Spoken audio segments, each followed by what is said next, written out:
Use earphones for better audio experience. એમ કે છે કે આ સમાજના સગાવાલાના જે બંધન છે એ તૂટવા માંડે છે અને એમાંથી નીકળી જવાનો નિશ્ચય છે એટલે નીકળી જવાશે એમ કે ઘણા અવતાર આવું સગા ભાવના બંધન થી છૂટ્યો માને છે ને પણ એ તો તરફોડી છોડે છે. કેવું તરફોડી પોતા છૂટી શકે નહીં. છૂટવા માટે તો સામેથી તિરસ્કાર ઉભો થાય તો જ છૂટાય, નહીં તો એમને ના છૂટાય. તિરસ્કાર થી કોઈ છૂટાય જ નહીં. રાગ થી ના છૂટાય, તિરસ્કાર થી ના છૂટાય. આ તો વેર બંધાય. તિરસ્કાર બંધેલા વેર બંધાય. વેર મારો તિરસ્કાર નહીં, સામેનો તિરસ્કાર ઉભો થાય તો છૂટાય નહીં. ગમે તેની સાથે તિરસ્કાર આ કરશે તો તમને નહીં છૂટો.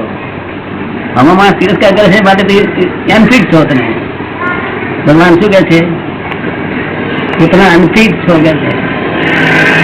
ચાલે તિરસ્કાર કોઈનો કિંચિત માત્ર તિરસ્કાર કોઈનો આપણી પર માટે હોય ત્યાં સુધી ભટકા માણસે આપણી પર કોઈ પણ માણસ કિંચિત માત્ર કોઈ નાનું જીવનું પણ તિરસ્કાર કરશે તબથી આ જગતમાં છૂટવા લાયક તમે થયા નથી. બૈરીને તરછોડીને બધા બહુ સાધુ થઈ ગયેલા છે.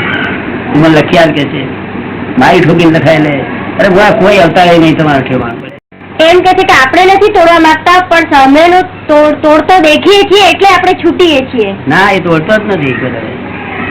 તમારી પર સહેજ તિરસ્કાર છે એટલે એના મનમાં વાટી છે. વિતરાગ થવું પડશે. એ થવાય તો વિતરાગ ના થવાય. આવું કોકને તિરસ્કાર હોય ને આપણે વિતરાગ આપણે થવાય હે થવાય જો થઈ જાવ ત્યારે માથા ખોલશો તો વિતરાગ નહીં થાય. ઉતાર આદેશ વચ્ચે રસ્તો નથી. તો કયો રસ્તો છે? એને જ્ઞાનથી રસ્તો હોય.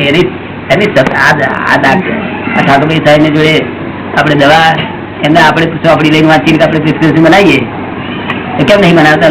લોકો મળી જવાય છે એટલે ડાક્ટર પાસે કરાવ્યા ને. એટલે જ્ઞાન હોય. જ્ઞાન રસ્તો છે. આવું ઠોકા વિકલ્પોથી ના થાય.